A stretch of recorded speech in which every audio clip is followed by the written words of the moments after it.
If you had a black man, right, that was everything that you wanted, and a white man that was everything that you wanted. It's sweet. Depends on the person's personality. No, they got the same personality. Like everything that you wanted. Only thing that's different is the kids. Honestly, if I should be honest, Jody already gonna say the truth. If I should be honest, I'll pick the white. Why? I'll pick the white. Yeah, they gonna get you. But it's my preference. No, it's your preference. It's my preference. It has nothing to do with I prefer white men or dark men. We got one. I love it. You know, both of them do. Yeah. You know. So Jody, just so you know, it's what I love here. we are gathered here today. The whole conversation was allowed. We wanted to expose you. What has been taught. But it's okay today. It's okay, Ma. It's okay. It's okay to like.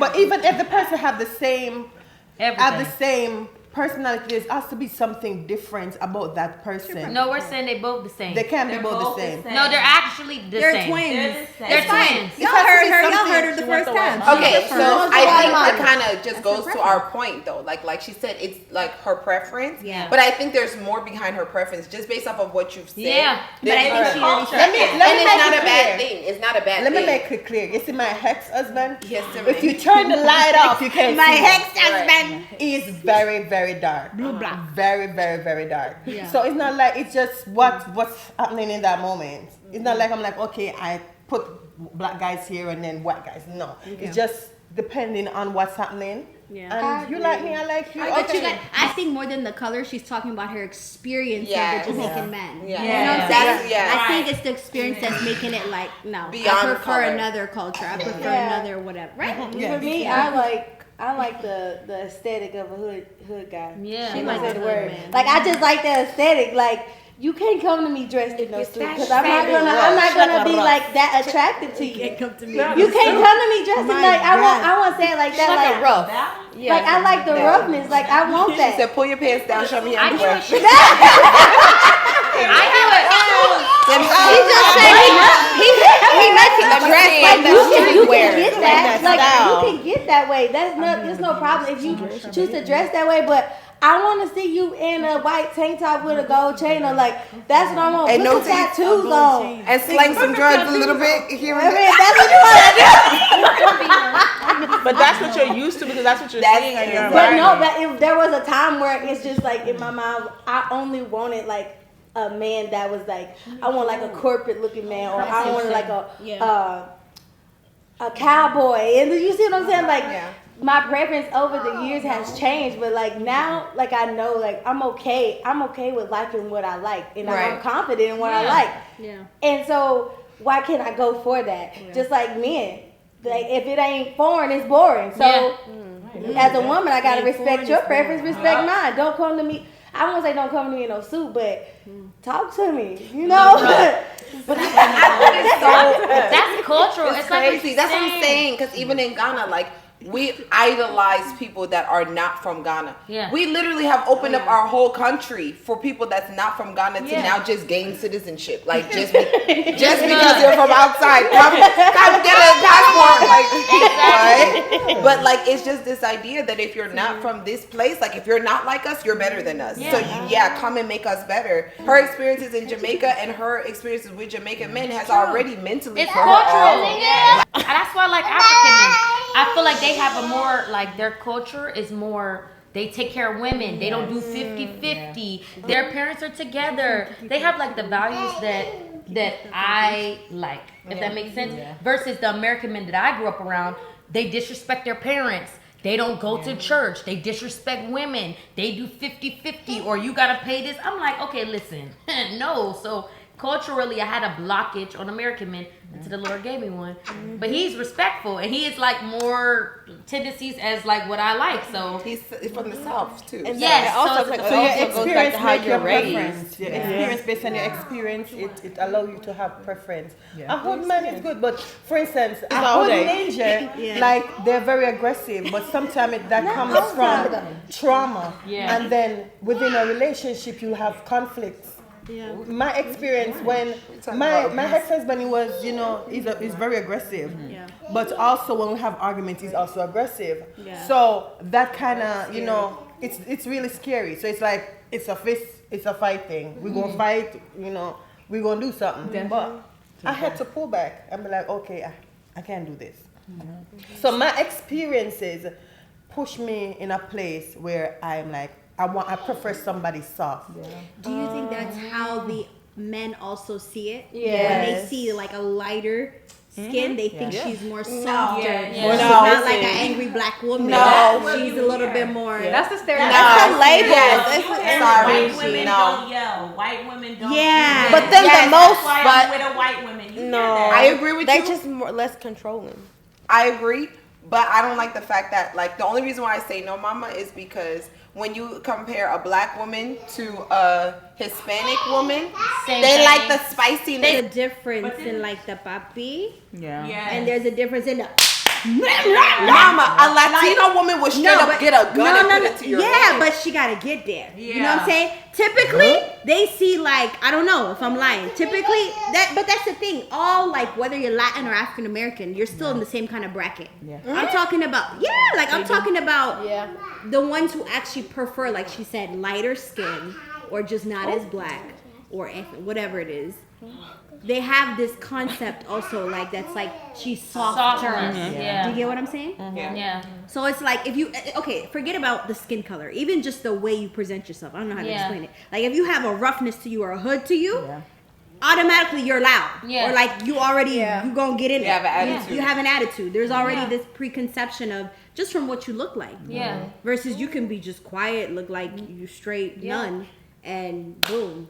Yeah. Like that's the concept. Like we're saying, could it be? Is that the reason too? It's not just a matter of like, oh, she's just lighter, but it's like no, she's also softer. Yeah. I think that, like, if I saw a dark-skinned person at the library, I would already have a preconceived notion that this is an educated, well-rounded black person. Like, it would, I think also, like, it's where you are. Like, if you're in the hood and you dark-skinned, automatically, like, oh, she ghetto. Can't do that one. Yeah. Like, but if your environment is a little bit more cultured, Yeah. you still aren't preferred, but that stigma isn't attached to you the way it would someone walking down the street in Newark. You get what I'm saying? True. But I think it's your color, but it's also where you are. Like where you are in life. Are you in college? Are you in the library? Are you doing errands for the president? Like your skin color definitely carries, but it only carries but so far. Yeah. I think it's just more so like when we look at light-skinned people, we just prefer them. Like men prefer them. I say it's the opposite for men though, because when I see a light skinned man, I'll tell the truth. I'm like, why he's so soft? Why you always No, but there's crying? people who Why like you pretty so boys. emotional? Yes. And then it's love like pretty boys. but they're pretty. It's like I guess everyone's preference because how I grew up, the light skinned men in the north. Oh my gosh, it's like why are you always crying? Or you trying to compete with me? Like you think you prettier than me. But then when I get like a darker complexion man, like he's more like masculine. Because in my brain he has to go through more than the lighter man because they just think they have this pretty boy swag when they walk in. That's the joke. It's like when you're yellow bone, you got light skin behavior. Like, Yeah. in the sense of there's a way you act too that's different from how a black person would act. I think there's a good point you were bringing up last time where you were saying like how that's rampant now in the church or how it's infiltrated in the church, but we don't really distinguish like put our finger on like how has it been very dominant. So in what ways have you seen it in the church? That was like, can I really say it or can Well, I? I'm saying they gonna judge me regardless. No, say it. We I've said a seen where a man was attracted to two women, one being darker, one being lighter, but then he goes to choose the lighter woman, even though he has a better relationship and more chemistry with the darker woman. So, And it's also the image. Which of church what is he- this? It's like, Viewers, they also have to do with the parent too. Because especially a parent. Like especially for that child, for that guy. It's a possibility that man, you know. Wait, the Ruth I'm talking about what Jody, we you talking about we talking about his mom and dad. Right. The guy choose a lighter skinned girl instead of a darker skin. I'm saying, Mama, it does. Because sometimes, especially in my culture, like sometimes the parents will prefer a lighter skin because of their culture, of what they have known in the past. Does he have parents? This person? Yeah, he got parents. Every man can in the church, it's not every guy that goes consults with his parents about who he likes. Well, I don't know about America, but I know about especially Jamaican. Because sometimes you want to please your parents, you want to please, especially you please your mother, you know, and grow up in the society in Jamaica, church, Pentecostal, you have light-skinned girls, and I'm like, oh, okay, I prefer this one. And we could push it up a notch. It might not be the parents, but like you said, society. Society. People prefer you, I guess. I guess it's more of a trophy. To be like, I'm with the lighter one. Or whatever. I think a lot of people like to feel accepted. So if say for example, a man likes a girl who's not the popular preference. Like it happens a lot in men, I've noticed, where they really like somebody that's not the popular preference. So they're gonna go with their homies or with their friends. And it's like, yeah, that's the one, but the other one is like, so it's like you're gonna be influenced by your peers. And I think it's more so if you got somebody white in your crew or in your area, or somebody white under you, like you doing good. Like you doing good in life. And that's like, even in church, as Angel's saying. I think like the common thing in church that we don't realize is everything that we feel in society, we just bring it into the church. Absolutely. So it's not going to just disappear because we are holier than thou people. The reality is whatever we preconceive outside those church doors is going to be in the church. Like, so even if I find like a woman like Jody that's dark in complexion and she prays over my life and she fears God like never before, if I see Kiki and she's single and she's not that saved, baby, I'm going with her. Yeah, they are. And she won't just They have pray easy it way to change. manipulate, to But kind of manipulate. okay, let me ask y'all a question because we're talking about women like dating in the church, but I think it's okay. Let her be her. You live your life, baby. Real life and ministry, Right, this is real life. Real life ministering and mothering. Yep. So. Yeah, but it's again from that system of like, you know what I'm saying, the lighter the better. Let me pose it in a question for y'all.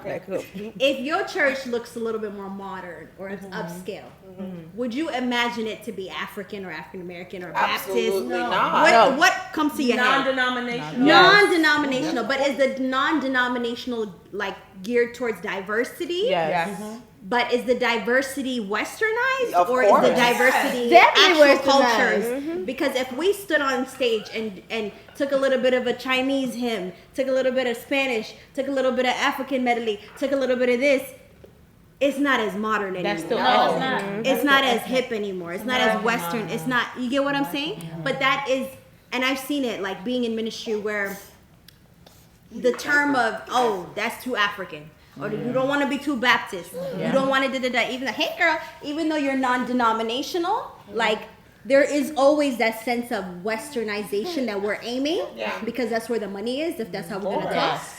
How do we track back from going that route, even though we can't change it, from actually diversifying like the church? Like if we're non-denominational, we're accepting of everyone. How do we make sure we're not steering off that? Because it's beyond the actual girls, you know, dating a skin or lighter skin or whatever.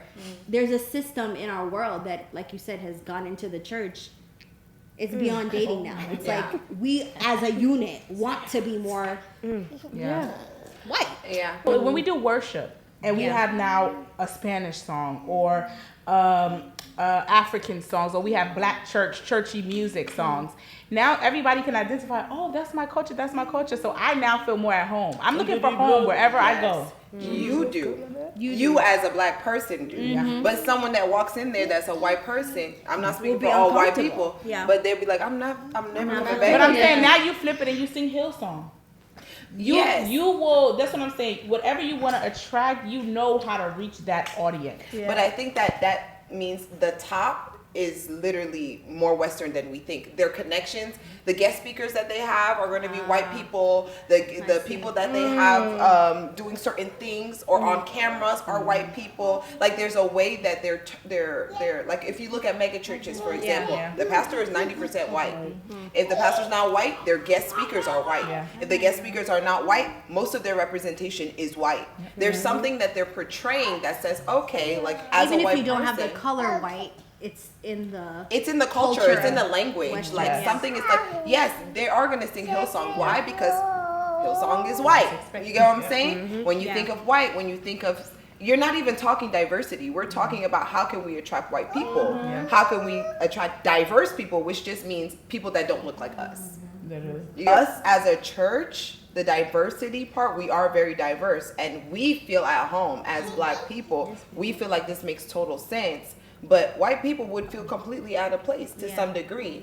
And in the best efforts, yes, we do include splashes of songs that are connected to white people, but it doesn't go to say necessarily like we're going to get an influx of white people and make it their church home. How do we do that? We just need to make sure we put in more whites. But I look at churches that are like Bishop T.D. Jakes, and he's a Black pastor, but they still, even though it's a mega church, I'm pretty sure majority of the people there are still African American. And so I feel like the only way I've ever seen that inclusion is if the African American people accept white culture. Now we have a diverse church. That then becomes like, now you're choosing white is better, which is what we're trying to inadvertently change. Now we're saying like, yes, we do need to succumb to a white standard if we want to grow in numbers, if we want to be this type of, if we want to have a certain platform, yes, we need to accept the fact that white is better and Western culture is white and white has to be superior for us to do A, B, C, and D. So it's kind of going against what Mama is saying to gain what Mama wants. Does that make sense? Like in order for us to be where we want to be, we need to do what we don't want to do.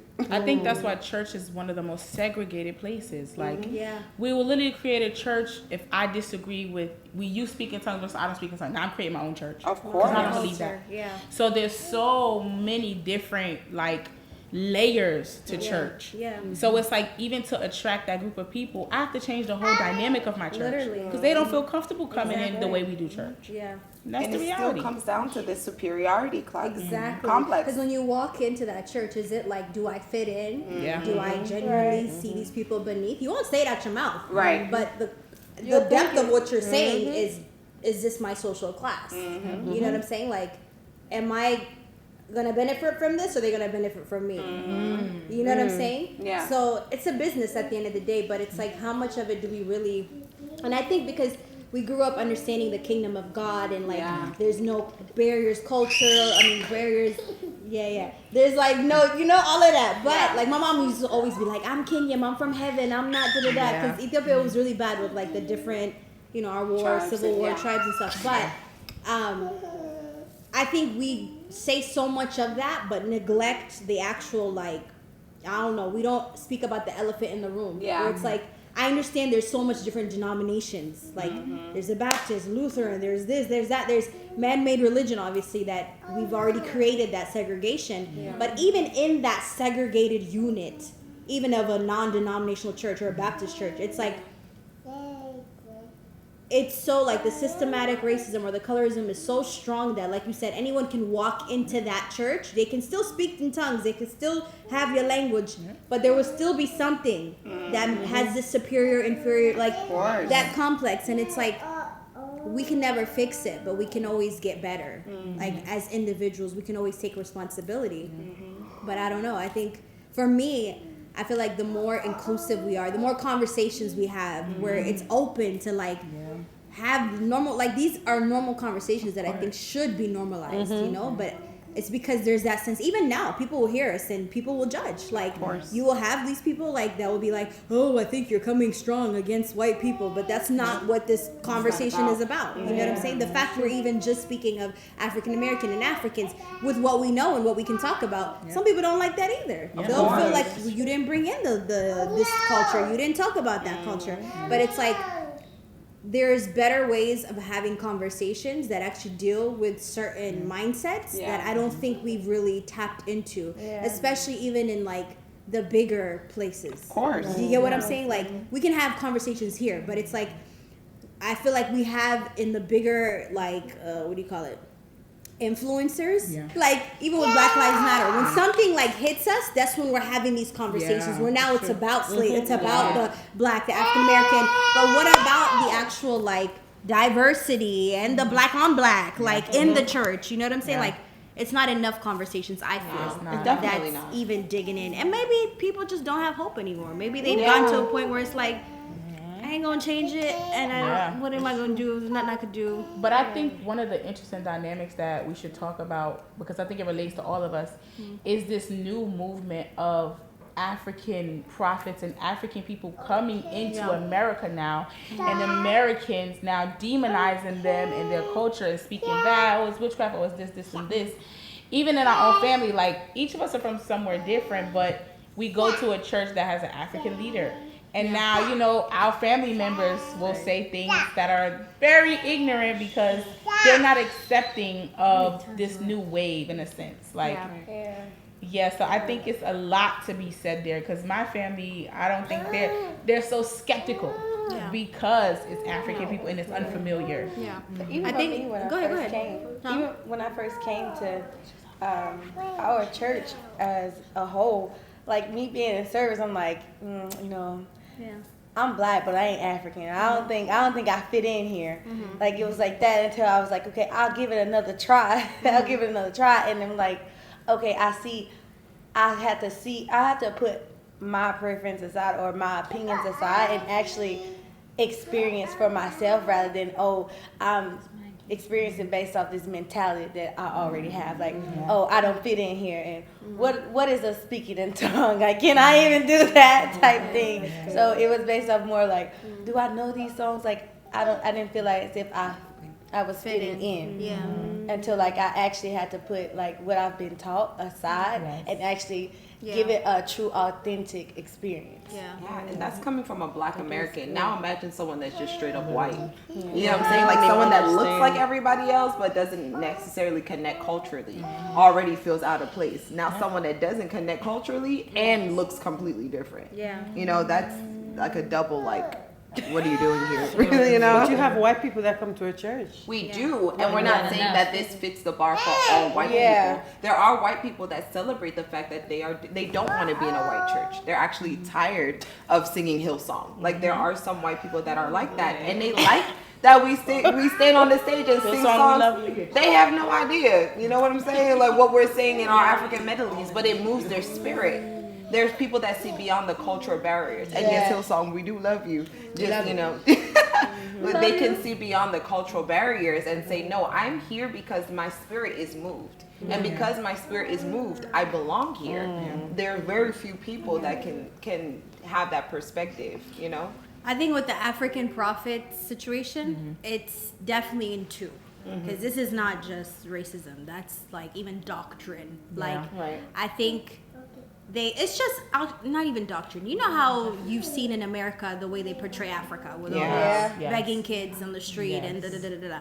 In the religious sector, when you think of a prophet that's in Africa, you think of like a con man. You think of someone in witchcraft. You think of someone a scam because of, again, the experiences they've had with false prophets, and that's what they've magnitude in the culture. That's what they've viewed, and that's what they know.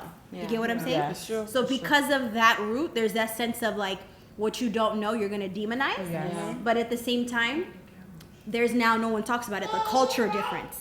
So now when people are saying mama, papa, they're like, oh, there's only one father in heaven. But it's like, okay, you call your grandpa papa and whatever. Pop, and, you know, you have nicknames in which then there's like the whole kneeling, and it's like you're doing, okay, these are for Jesus, great, but in my culture, you go to an elder, which head to head, you're gonna get slapped, period. Of course. Even that's Asian. culture. And if you stand there and tell me that I'm wrong for that, like no one does that.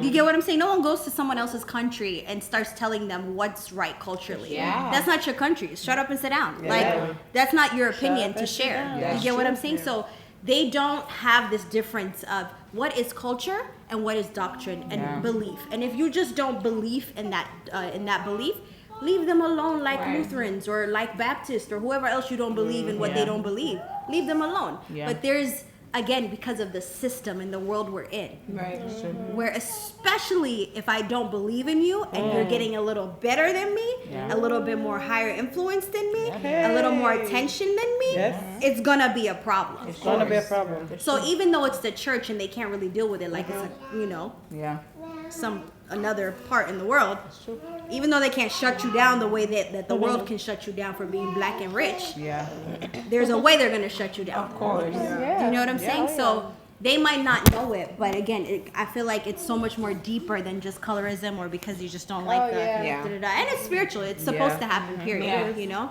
the scripture's already spoken. It's supposed to happen. But I think, again, having these conversations for the people to really sit down and say, what problem do I really have? Like, what is my real issue with this person? Yeah, it's true. You know what I'm saying? And if majority of it is culture connected, then okay, you know? And people don't even know, again, the person or the prophet. Like, that's a whole different teaching of what exactly are you persecuting or what exactly are you going against. Even with that topic, if there was an African prophet that's a little bit more Western, you're more likable. If there was an African prophet who's just as powerful, but is a little bit more African and has a little onion and sweat smell, they don't like you. We're not gonna like you. Why? Because society doesn't accept you. Therefore, you are doing something wrong. You're probably in the river sacrificing. You smell like it anyways. You know? Like, that's just how people think. It's true, Mom. That's the reality. Let T.D. Jakes bring a prophet on his stage, a black African prophet on his stage. It'll be a completely different conversation. He'll be more accepted. Yeah, Bishop T.D. Jakes had endorses an African prophet, and you kind of see, even if they're not accepting necessarily, they will be somewhat a little less skeptical. Like, you know, when someone endorses someone you believe in, it's like, okay, or you know what I'm saying? He's with him. He's with him, so he might not be that bad, you know? So you want another political party. Oh, did I say political? I meant,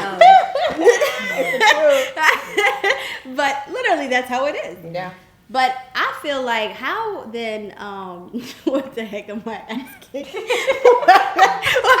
We're talking about, how everybody wants to be African, or not, but the Afrobeat, all of that. But even now in church, before, no one wanted to have an accent.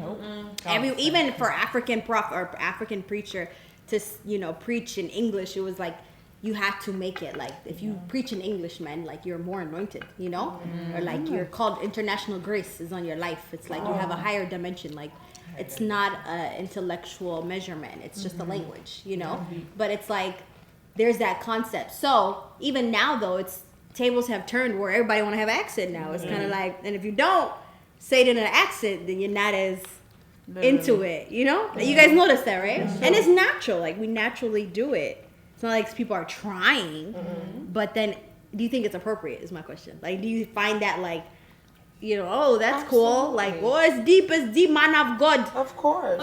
It's cool, or is it kind of like, we all natural. do it. We all do it, and I think it's because it is the culture of our church at this point. So even if it's not accepted, if you don't do it, you're going to be the one looked at weird. If you don't say prophesy, that's not what we say in our culture.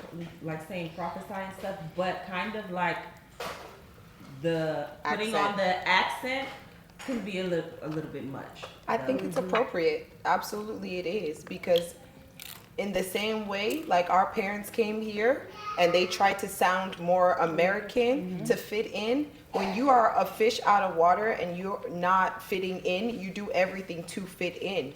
So it's only natural to want to fit in. Like, you can't put me in the middle of somewhere and think that I'm not gonna assimilate. Like, when in Rome, you do as the Romans. I'm in a place, I'm already different. So what can I do to connect with what makes me different from someone else? I'm gonna try and be like you because I don't want to be different. I want you to see me, despite my differences, as you. Right, but sometimes you can't tell the difference between when they're joking and talking about it, or joking about the way they speak, and then just, you know, copying it. Like, sometimes you just, it's like just being rude. Yeah. I think that just comes down to our personal perception then. Like, that's going to be like how we look at them. versus what their intentions are, because it's easy to see someone trying to be like us and say like, oh, you're trying to be funny, or are you trying to be funny, versus like understanding like realistically like they're trying to fit in. Because there's been so many times we'd be like, why are you talking like that? You know, like naturally we'd be like, what you doing, girl? Stop it. Like, what you doing, guy? Like, stop it. I even do it to myself. Exactly. You sound a mess. Especially when you're far from it, like when you like, you know the African accent, like fire, and so it's fire, and it's like it's not doing what it's supposed to do. But I guess even the culture of even the prayer, because I for one didn't grow up with my father.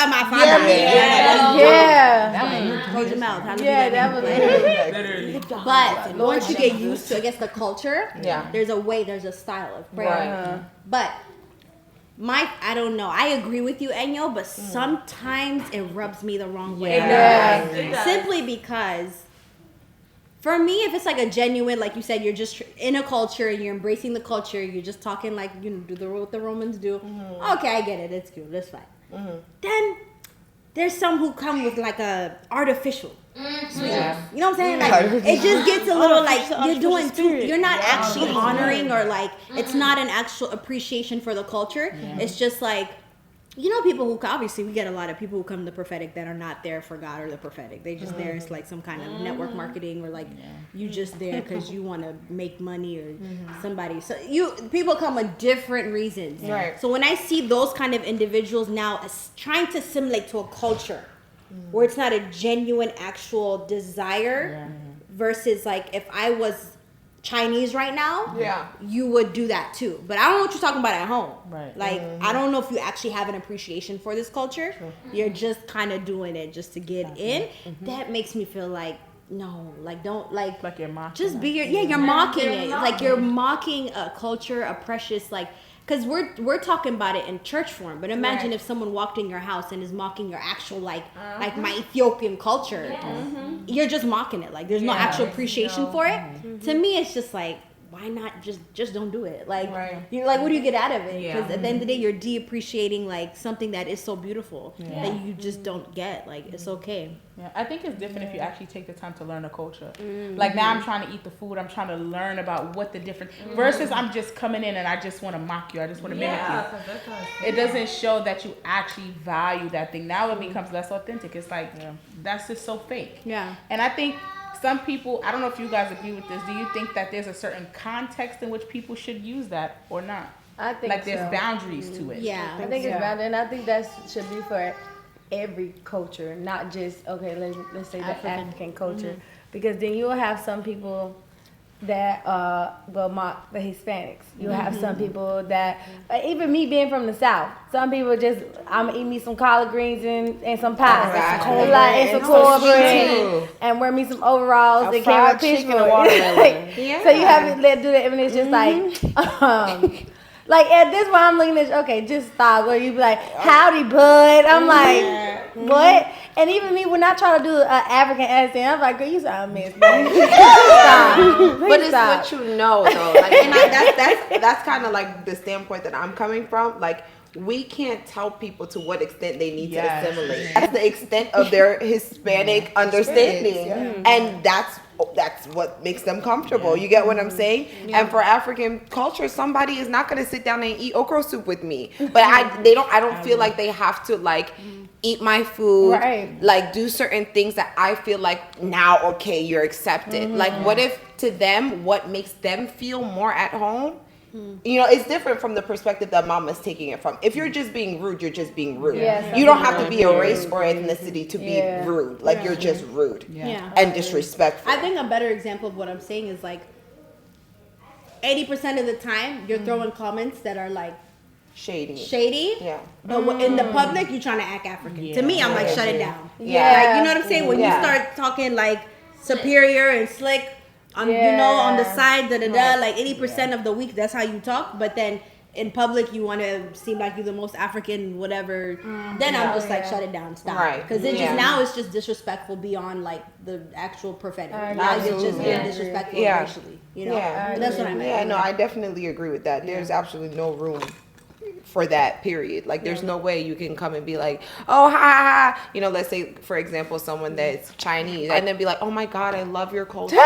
You guys like drink tea in the most prettiest cups. Like, you know, you guys really value family and I love that. You can't do that. Like that's, you're drinking from two sides of a cup, you know?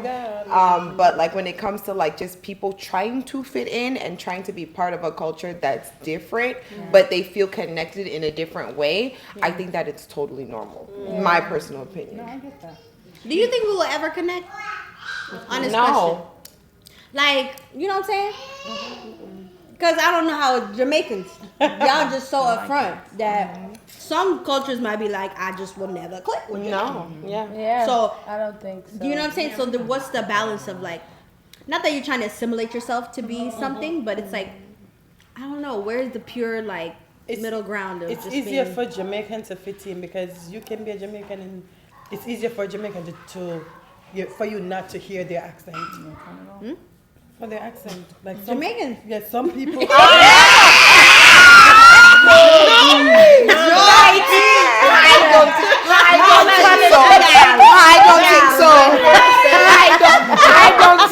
I don't think so. Mama, for me, I haven't been here long enough for my accent to be hidden. no, y'all always got something. Y'all So, gotta, for instance, let's island say even into- Tia, like if Tia really speak, she can sound like an African, you know.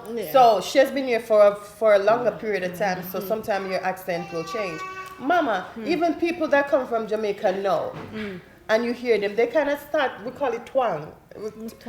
Twang, as in trying to speak American. And they ask the ice in the freezer. And everything, you know. Ghanaian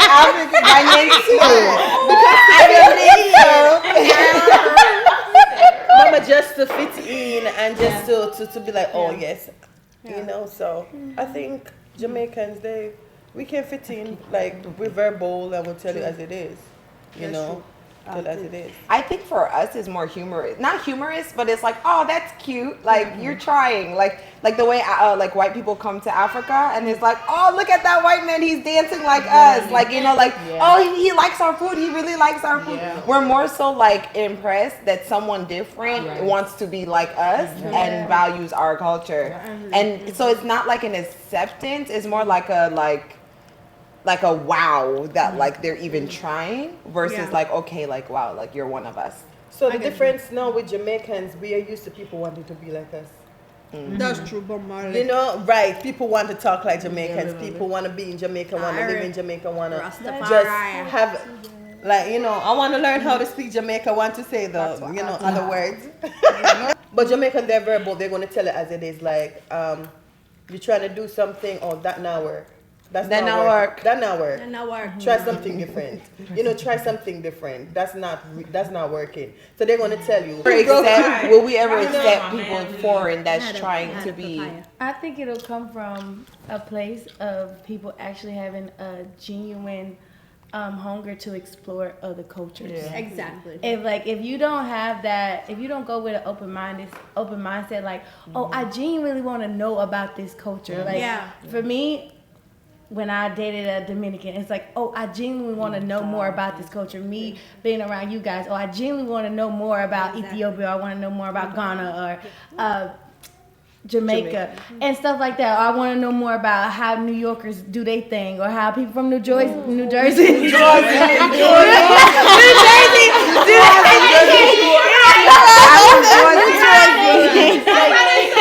you genuinely want to explore that, and then when you start to exploring, give yourself more knowledge on it, you can have more respect for that culture.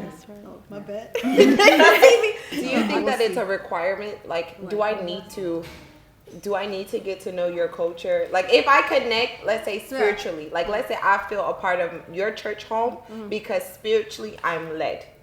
Do I need to consider culture, race, ethnicity, how you say what you say in order for me to? Well, yeah, because the culture of the church, if there is a culture of a church, you're assimilating to that culture. Just like we said, if you're in a Baptist church, you're not going to start acting like a Lutheran and be like, everybody turn Lutheran like me, because there's already a culture in the church that's built. However, like what Miss Chris was saying, if it's not authentic, like if your mind is not really open to it, then just close it with your mouth as well and just stay wherever you are. You know what I'm saying? But it's like, if your mind is open to it, then it's okay. And you're genuine, like you're being genuine. You're not being rude, you're not being condescending. You're just being genuine. That don't mean you gotta love the food, you gotta love the everything. No, that's normal. Even in America, if you don't like something, you don't like it. No one's gonna get you for not liking something.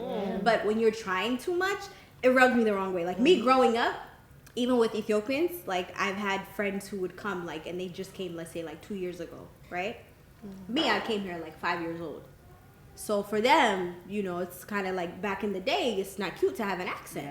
So you hear them talking and they're like, you know, like, I don't really speak Amharic.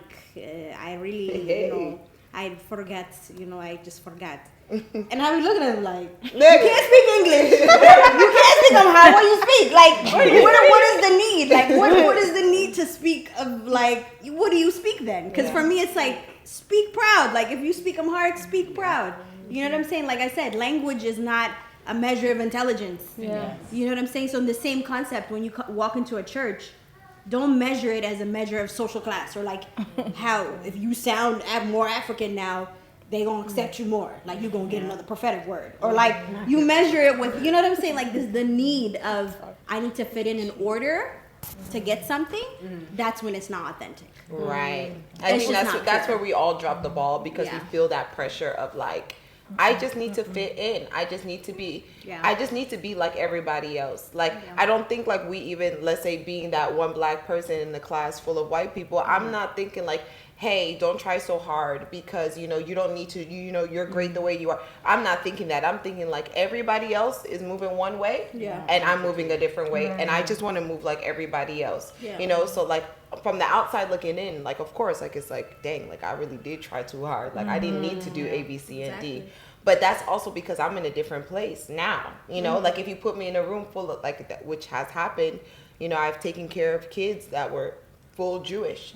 I would be in a room full of Jewish people, and I'm like, what Jewish words do I know? Let me spit it out real quick, because they go like, and it's not that obviously I'm not like them. I'm very clearly look, but I want them to feel like a sense the real Jewish was born. Exactly. But you know, like clearly I don't look like you. I'm not dressed like you. I don't sound like you. But something is trying to get me to connect to you, because natural. You know what I'm saying. So naturally, it's that sense of like, let's figure out how we can connect. But I've seen it like even within our church where, if you want somebody to even understand where you come from because you want to be a part, like. People have brought their culture to us. For example, there's a Belizean family who they came in one day to church and they baked this, I don't know what it was, some kind of bread or pastry whatever, the pastry that's from their country, like they brought it back. They went overseas, brought back things from their country so that we can like experience it. So it's like, if culture means that much to you as well, you can also, it's okay for you to bring that to other people and share who you are as well, because it goes both ways. Culture does mean a lot to a lot of people, but since we all are coming from different places, but we're in one room, it's okay to share who you are. I believe as well. So, like I love when everybody busts out in their accent. That's what I like to call it. Like if Jody's upset or something, and you know now she's gonna start. Or Inyo too. She gets frustrated a little bit. Now she's gonna start speaking, and you know, like with her accent. I love that stuff because I feel like, why do we hide this stuff? Like I have friends who speak Spanish, and I didn't know until mom called. Things like this. I'm like, you know. We learn to all just assimilate. Even if it's African culture, we still assimilate to white culture. Of course. And so it's like, I prefer you with your Ghanaian accent. Just me too. I do. I love it. So you don't like when I talk no more. We love it like this. So when I talk to you, you don't like it. I'm going to call those people and tell them that you like when I talk like this. So when they come, they also talk like this. I love that. Because it's like now I'm really knowing you. But you know what's funny? Like I've actually learned an appreciation for my culture, but it takes a certain type of understanding. You know what I'm saying? Like it's not everybody that's like, oh, I'm from another country and this is so special. Let me share it. You know, for some people it's literally like, no. Like, and I think that that's what we also need to understand. It's not that people necessarily choose to hide who they are. It's like they're running away from who they are in a sense. Like they're now in a place that's considered better or the ideal, and they just want to be in the ideal. You know? Because the truth is, honestly, we live in, it's kind of bland to say it, but we live in white America. If you come here, I mean, you know, this is what you're gonna get. Like, so I have to conform to where I am. So it's just like, if I go to Africa, do I conform to Africa? If I move to New York, do I conform to the New York lifestyle? If I move to Mississippi, I need to buy me some boots. Like I'm finna go down some dirt roads and ride a horse. Like so, I think you're just gonna conform to wherever you are, and then it's just like, will I be accepted? Is the thing. Like, all right, if I don't do this, I know I'm going to be rejected. So now I develop a fear of rejection. So let me just conform and fit in. And if they know, they know. If they don't, they don't. And it's also a calling. Like, there's people that are called to a certain audience, to a specific race, and that's okay. You don't. They don't have to be jumping around all continents trying to preach the gospel. Like, if we're looking at it from even the spiritual aspect of things, so it's like you can have an open mind, but that does not mean you need to be a tourist. Like, you need to be making sure you know every culture in the church, and you assimilate. Like, no, like that's the reality. Like, there are people who naturally can assimilate. Like, for me, I think it's because God knew where He was going to take me. Like, in school, I promise you, with Latinas, I'm Latina. And I don't blend.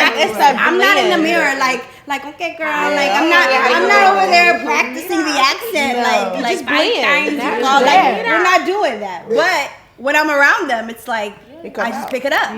When I'm with African Americans, it'd be like, all right, I'm with African Americans.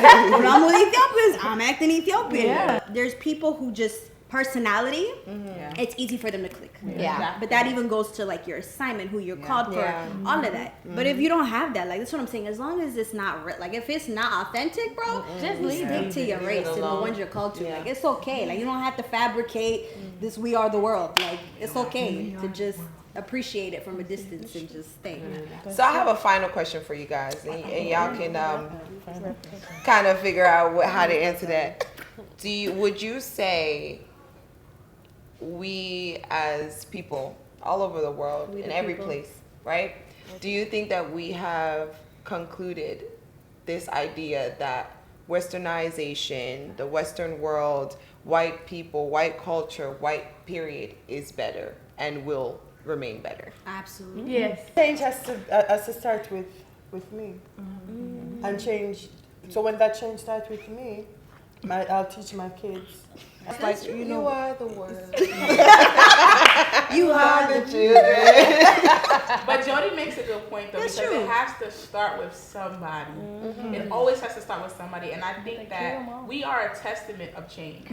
Because we literally came here and I knew nothing really about like a lot of African culture. I didn't know about that. So saying mama, papa, all this stuff, that is proof that people are willing to accept and change. Most of the people in our church are not African. And so, but they are willing to bow down everything they know to come in now and learn of a new culture. And I think that we have to look at this as a beginning of something different and new. So, I mean, and I think my experience is a little different coming from New York, but I appreciate all kinds of culture. Like Mama said, when I'm with my Spanish friends, que lo que, I'm with my Dominican friends, like, you know, it depends on where I am. We become very adaptable.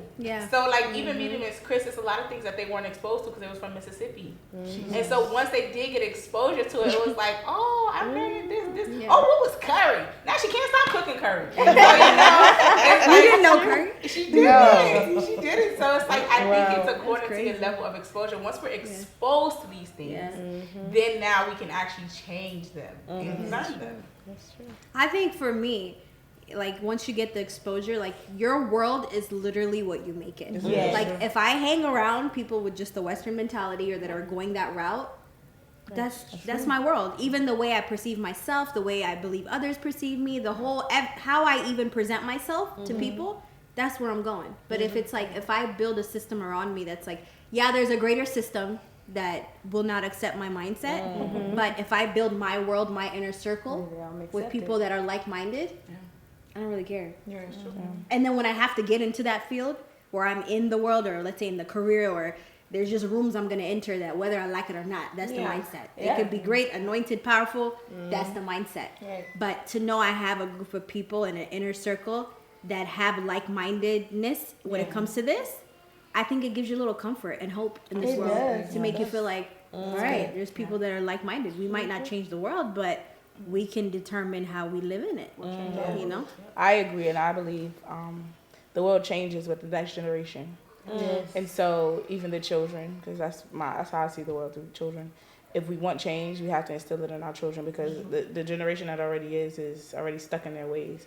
But if you want to see change, go to the babies and raise them up in a certain way. And then as the generations keep unfolding, you'll actually see the change begin to happen. That's how we are a product of change of the last generation. So. Yeah, and I wish my mama talked to me about this. No, but now you will talk to your baby about it, and she will talk to hers. I agree. Like, we have the power to change it in our small circles. It may not be like, hey, tomorrow you wake up and everyone that's black is taking over, but you hear about these amazing things like, hey, black communities are being built, and you know, this person just funded a black mall and black this. Like, we're making strides to make our community a little bit better and more safe for us. You know, we feel at home in some little part of the world. So do you feel like ultimately, like, we can change this idea that Western is better, or do you feel like it's just we're going to continue to, on a grand scheme, accept what we accept, and on a smaller scheme, try and change our reality? If Western was better, then we would still be doing the same thing that they were doing years ago. Oh, To so some you say extent, it's changing, yeah. But to some extent, we are. Though we're making small changes. Yeah. But to some extent, in this entire conversation, we've accepted the fact that, hey, for a mega church, typically there's Western influences. We've talked about, hey, usually black men have whiter preferences. Like, we've kind of hit on the fact that we do move in society in a way where we prefer white. Yeah. You know? So though we are making strides to try and change that dynamic, that's not the reality of, on a larger scheme, what's happening in the world today. I think it's a small progress. It's like, it's not going to be a quick change for the big Of course, yeah. So for it to say the Western is better, or the Westernization culture is better, I don't believe it's better, but that's just what a lot of people, a lot of mega places, big people are used to. So you don't see it yet. Yeah. But I believe it's going in another direction. So I don't believe Western is. It's definitely shifting, just like before white people were the predominant race. But now it's actually Hispanic people. And so I think the world just needs time to catch up with them. So I believe eventually one day it will look a lot different. We'll wake up like, wow. That's true. They gonna eat us up in this video, boy. They gonna eat us up. They gonna catch us. We said a lot. We said a lot.